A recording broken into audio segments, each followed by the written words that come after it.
আসসালামু আলাইকুম এভরিওয়ান, কেমন আছেন সবাই? আজকে আপনাদের কবুতর সম্পর্কিত কিছু আপডেট দিতে যাচ্ছি যে কবুতর পালার আদৌ কি লাভ হয়।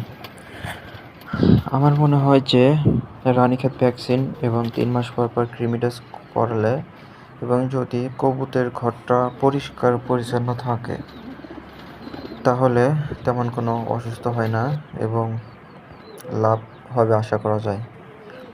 এখানে একটা কবুতরের বাচ্চা দিছে।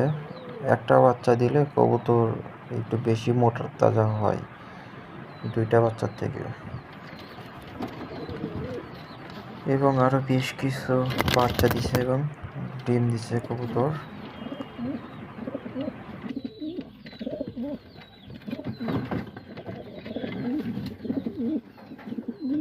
এখানে এক জোড়া রেসার কবুতর ডিম দিছে এবং আরও কিছু বাচ্চা আছে এবং ডিম আছে। এটা ডিম দিছে দুটো।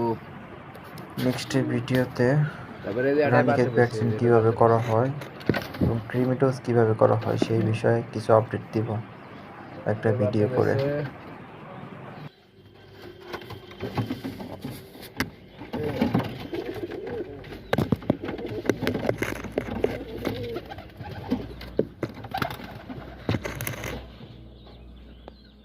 বাচ্চা বসে